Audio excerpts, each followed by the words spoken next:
Fight.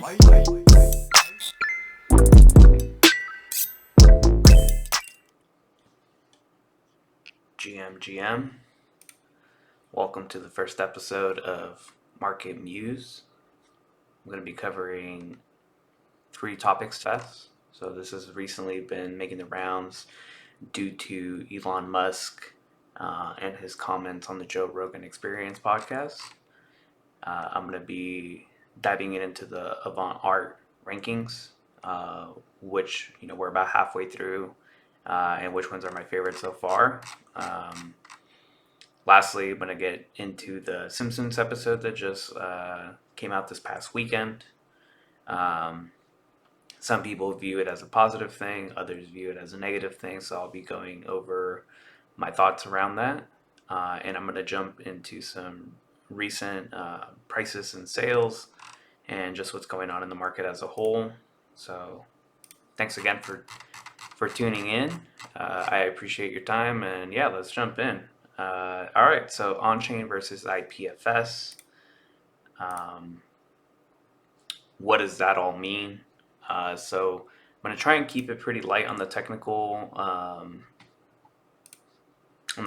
bits, but hopefully I am able to explain this in a more eloquent way so you guys are able to follow along. So for those of you that watch or listen to the Joe Rogan Experience, Elon basically had a comment around how currently NFTs right now as a whole, it's basically a JPEG URL in the blockchain that gets minted, which then points to a decentralized platform called IPFs. And then from there, he sort of makes a statement towards supporting on-chain art. There are many flavors of on-chain art, for those not familiar. So we have the SVG format. SVG is a type of image that gets actually loaded. It's a really flexible type of format for images, really small. You can make them really big. So, I mean, pretty much when it gets minted on chain, you pay per the size of the block.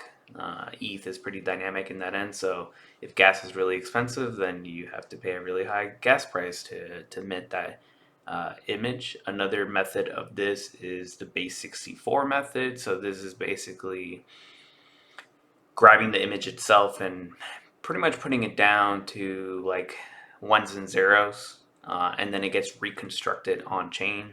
So it's kind of like a recipe book on how to build back that image. That's another method. Another method would be kind of the art blocks method, which would be sort of like the IPFS, but it leverages another system called P5 JS, and so basically it gets built on demand on chain. So it's a combination of things, and there's a bunch of other flavors of this as well. Definitely not an expert on all the different flavors of on chain, but I'll link kind of an article that I read that was really interesting on describing all the different types of on-chains, and there's different flavors and there's pros and cons to every single one of them. So on-chain art is definitely much a thing, and we'll kind of go into a little bit more about what's going on in the space. For those that read my newsletter or have watched previous videos or talked to me, I like on-chain art. I am a little bit of an on-chain maxi, but I recently had a conversation over at the Click server with Pindar. So Pindar Van Arman is way more technical than I am. Of course, he's a super rare artist that does bike GANs and has some on-chain generative art as well. So he is definitely way more technical than I am, but I am kind of able to follow along a little bit with some of the stuff that he said, and I've kind of come to realize that maybe the way that I was thinking of it before, I was able to learn a little bit more and kind of think about the other side of the argument a little bit more. So Elon obviously said that if IPFS goes down, then your JPEGs are gone. And that's partially true. And it also kind of was a little bit insinuating that, like, it's pointing towards an image in some other server, and then, there's kind of like provenance and coming to question whether the image that you even have is actually yours or all that. So, what's interesting about IPFS and how it works is that it basically, when you upload when an image gets uploaded into IPFS, or a decentralized protocol for images, essentially when you upload that image, a unique hash is created for it, and it's very, I mean, blockchain is cryptographic, um, like advancement. So we've gotten really good at this, and we're getting better at it, and we're learning on we can use these unique hashes to do really sophisticated things. And IPFS is one of those things as well. So if you change the pixel of one image, it would actually produce a different hash. If you did this for text, you can imagine just switching, like just changing the period to something, the hash would be completely different. So this is how IPFS, on top of having the URL and the image itself, it also assigns it a unique hash, which then gets put into the blockchain, which shows, like, are you the original owner? Is this the original image? Is this the exact image? Because any changes to the image itself would give it a different hash. So even if someone can right click save and upload a new, the same NFT, it would have a different cryptographic hash as well. So this is kind of how we can prove that the right image and token are together and associated. So pretty impressive stuff how IPFS works. So if we take a step back on this argument of, well, what happens if IPFS goes down? So Pindar basically said that he has a backup, a node, like a ETH node of all the images and their hashes. And so even if IPFS went down, um, his images will kind of live on through the blockchain in some kind of way. So it would basically, you could point it into a new URL, you could point it into a new direction if you needed to for marketplaces. It's kind of like how when Hen and a couple of other of those Tezos blockchain marketplaces went away, it's how your NFTs continue to exist really in the new marketplaces that are coming out. Is basically you just repin those into a different service, or and then everything's like you're cooking with gas at that point. So obviously Pindar is a more technically savvy artist. Not every artist has this kind of capability. Not even just artists. I run a bunch of. I have a home server, and I run a bunch of software that I manage myself. And not everyone wants to manage nodes or manage this, but what's interesting is that because the hash is just text files, really the overhead on what's going on technology wise, it would be pretty low. You could, if all you're kind of hosting is just images with text files, and just text for the hashes, really you can kind of spin this up pretty quickly, I'd say. I am kind of curious to know um, if there's any ways to kind of deploy a IPFS or some kind of chain to make this easier for everyone. So in the Bitcoin community, for example, we have you can really get like a Raspberry Pi and have the whole Bitcoin blockchain running through a Raspberry Pi and through an SSD.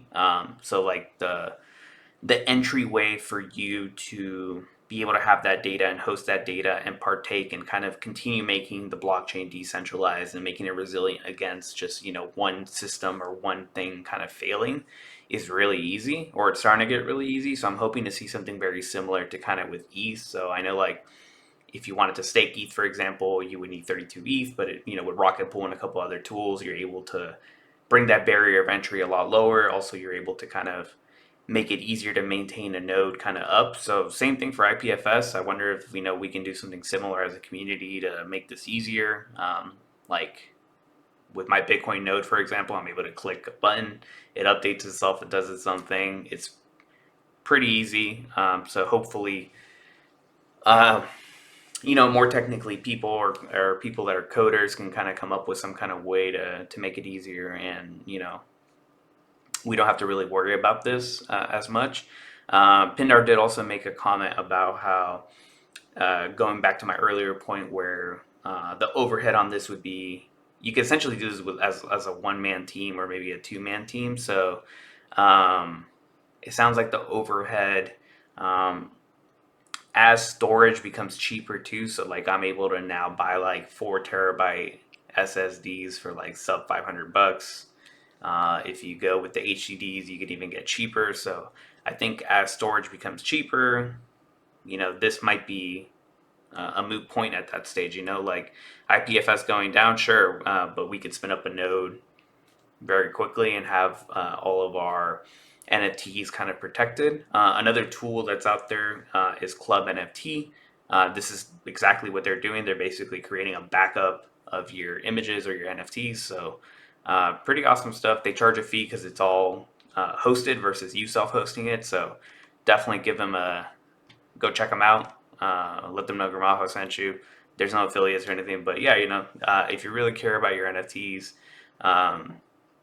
this discussion about on-chain and IPFS and all that and all the different flavors, it might be too technical. People might not care, but it does seem that my previous take of, I prefer on-chain NFTs over IPFS ones sounds like it's kind of moot, for the regular Joe kind of person. There's ways to validate that you own the image and the backups are there and all that. So whatever makes ETH more resilient to these kind of things, hey, I'm all for it. Continuing with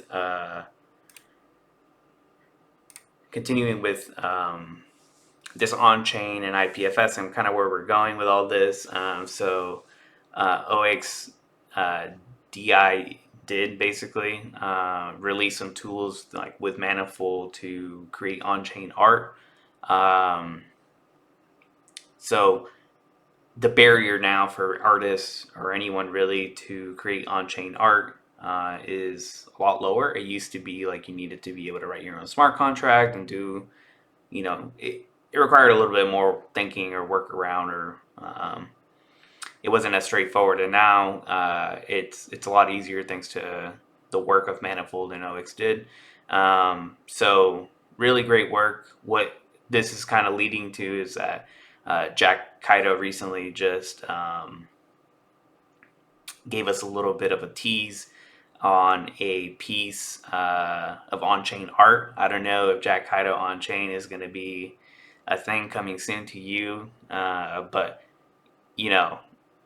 would be pretty awesome. I personally have goals of mine. I have a project that I was kind of working on earlier that would have really made sense for it to have been on chain, and I've only minted 1 or 2 pieces I think for it, so I might just redo those and try and see if I can make them on chain or make the rest of the collection on chain. But yeah, I think we're to the detractors or to Elon or whatever, to everyone out there, I think the issue's sort of overblown a little bit. I think that it's up to you whether you want to just buy on-chain art or not, or if you want to continue buying Artweave or IPFS art. Just be aware there are limitations to on-chain, so like size limitations. Also costs a ton of money to move because the file is in the block size, and the block size is determined on gas. So when you want to sell something, it costs a little bit more depending on gas. So there's pros and cons to everything, obviously. So make your own determination on what you think. But I do think it is a little bit overblown, and it's exciting to see with the tools that we now have at our disposal as artists. Kind of, and I barely consider myself an artist, but it does seem like the future is bright in terms of our choices and what we want to do. And maybe it's the next meta as well. I've seen a tweet about that, how the next meta in a couple months from now will be is on-chain artists, and everyone's going to try and be an on-chain artist and all that. So who knows? It's kind of like a jest, but people are able to do whatever it is that they want. So the current meta right now is doing physicals. So if you want to do physicals, do physicals. It's up to you. Don't let people dissuade you from doing one thing or another. Just create and do your thing. Up next is want to talk about the Avant Art rankings so far. So currently there's about, for those unfamiliar, Cosmo Medici and the Avant Arte. I say Arte because it's Spanish, but Avant Art for English speakers. They have a collaboration. They're trying to bring 7 artists to do physicals and NFTs, and we're a little over halfway on this. So we have 4 pieces that we have seen. The Jake Fried piece,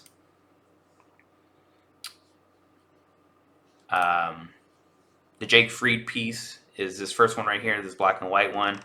The most recent one, the Alpha Centauri piece, which is it glitches in real life. The Rip Cache security piece, and the Luis Bonse piece here, which also uses ultraviolet pigments and all that. And then we still have Let's Glitch, Monica Rizzoli, and William Pond pieces still to be released. But I figured I'd take the time to appreciate kind of what we have so far and try and figure out which ones I like the most, and you can let me know in the comments or shoot me a message on Twitter. Let me know, what your orders are for now, and which ones you like. So I think for me personally, I think the ones that I'm a big Alpha Centauri fan. I have a Alpha Centauri print that I got recently, a coral skull that I'm getting framed currently right now. I personally really like this Alpha Centauri piece. I would probably put it as my number 1 for now. We'll see kind of where the other pieces go. There's 3 more to go, so we'll see. Things could change, but I'm feeling pretty strongly about this Alpha Centauri piece as my number 1 out of the 7. Kind of the things I like about it is I like the story behind about the Wizard of Oz and Dorothy. I like that it glitches. And kind of what it stands for, and it's just a great looking piece to look at. And I think with the glitch aspect of it, I think it'll be really cool to hang it up. It also is sort of inviting to like put your own opinion into it. So, like it's either gonna get people to be like, "What the hell is this? I don't like it," or people are gonna like feel it right off the bat. So it really forces the person that's watching it or looking at it to really to think about it. So, and to me, that's what art is. It pushes us to think in certain ways or feel in certain ways, and this piece does that to me right off the bat. For the next one, I would say I really like the Jake Fried piece. That's probably my number 2. Also, it's a lenticular piece as well, so it kind of glitches as well. I think Jake, like this is like a piece I would say that probably wouldn't offend as many people on your wall. This or maybe the Rip Cache piece. It's black and white, so it can go in any home really. It's a pretty cool piece too, just to look at. Like it makes you want to get close to see the details. And Jake's just like super talented individual. All these people are really talented individual, but I'm not trying to knock on one or the other, but you could see the level of detail that's in this piece. It's lenticular as well. It's 3 eyes, so one's a zoomed in version with the flower, and then one's the bigger one, and one's kind of like the one that's out in outer space, the one at the bottom. So yeah, I don't know. This is a really awesome piece. This is one that I really wanted. I might try and make a move towards getting it. I thought this would go really well on my walls as well. I thought it'd be wife approved at this point because it's a pretty dope piece. So I would say the Jake Fried one is probably my second favorite one so far. Between the Rip Cache and the Luis Bonse one, um, I'm a big Rip Cache fan. I don't know specifically where my wife would sit on this one, but I really do like this one. I like, again, going back to the on-chain maxi little vibes that I got going is, this is a part of the collection that's on chain for Rip Cache. I like what Rip Cache is doing. I do like that it's a scratcher, so the NFT isn't automatically given to you. You would have to make the determination whether you want to scratch where the little triangle is and be able to get the NFT associated with it. We recently had 2 sales of this. I think it was like a 2.4 went to BBA and a 3.2 just went this past like 2 days ago or something like that. Um, if you want to get that kind of information, subscribe to my newsletter. I send a weekly newsletter on Mondays, and I did cover some of that. So a little bit of repeat information for the readers. But yeah, I do like the Rip Cache. That's not to say I don't like the Luis Bonse one. I like Luis Bonse. Luis Bonse has been doing some really awesome work, especially in the physical side. So he had that crazy table that I think sold for like 50, 60K USD like a year ago or something. I think this one's a little loud for sure. I don't mind loud. Loud is fine with me. I mean, I have a pink skull for God's sake. So this piece is pretty crazy to me. It uses ultraviolet pigments as well. Luis Bonse's art is very distinct. I also do like kind of how it's very it uses Luis Bonse's heritage with inspiration or kind of background and put it into this. So what that means to me is um, Luis Bonse is Mexican. For those that don't know, the Mexican deities or gods for the like from the Aztec times or from the indigenous times, there's a lot of cultural history there and a lot of stories. And to me, if you've seen my logo for the weekend DGen, it's pretty much the Aztec god of gambling. I'm not even gonna try and enunciate the name; it's like super complicated. But yeah, like I see pieces of that, pieces of his identity imparted into this piece of art. So I mean, it's just a dope piece either way. So that's my current power rankings of the Avant Art drops that we have. Let me know kind of where they stand for you in the comments. And yeah, like I said, we still have 3 more, so let's see what happens. All right, rounding out the corner, the Simpsons episode. So for the Simpsons episode, some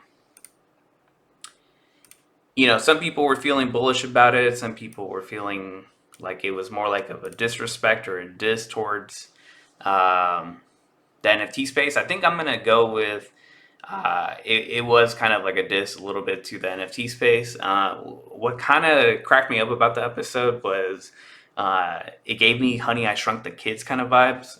If you're old enough to remember that, if you're a boomer like me, it gave me that vibe. So like Homer basically made Bart into an NFT, and it was kind of poking fun of that. I did also get a lot of like undertones of digital art is a scam and a lot of non-talented people are making money. I mean, you could say that about regular art as well, like with physical art. So, partially true. There's some humor in truths or half truths. So that was definitely one of them. And then I also got kind of vibes of like the blockchain and digital art will make in real life museums or galleries null, and also physical art. It's just going to go by the wayside. I mean, as you guys know from the current trend, physical art is still very much a predominant thing in digital art space or NFTs. So I don't know. I guess if you're of the school of bad, any press is good press, even if it's bad press. I guess this is good press, but to me it was like, I don't know. It was talking smack about the digital art space, and it's easy to talk shit when it's like 90% down, I guess. But everything's down to me, so uh, I don't know. It was fine. I wouldn't get like hyped and go buy those Simpsons NFTs that aren't even official NFTs. So yeah. All right. So some recent action, prices, and sales. Uh, yeah, let's jump into it. So some recent prices and recent sales. So just in the last couple 24 hours, we had a 600 ETH CryptoPunks sale, and CryptoPunks are actually just rallying. Shout out B-Check for kind of getting Gordon Goner to uh, throw a comment from this. So it sounds like Gordon Goner, he's a big Bored Ape Yacht Club kind of person, and CryptoPunks and Meebits and a couple of the other assets are all part of the Yuga Labs umbrella. So it looks like they were able to get the ETH to get this pretty awesome, good looking San Francisco hipster Bored Ape. So really good, nice looking piece. 600 ETH. Congrats to Gordon Goner. We also had a recent sale in the last 48 hours from like the newsletter to now of this Fidenza that sold for 100 ETH. It was for 189,000 USD. So yeah, it looks like the market is picking back up. We'll see if it continues. Based on some of the recent tweets that I've been seeing from NFT stats, where most people have 3 to 5 wallets. It looks like that unique wallet measurement that we're doing might not be a great measurement. So I don't know. We'll see. We'll see if we're back. I don't know if we're back. But yeah, thanks again for tuning. Episode 1. And yeah, take care. You win.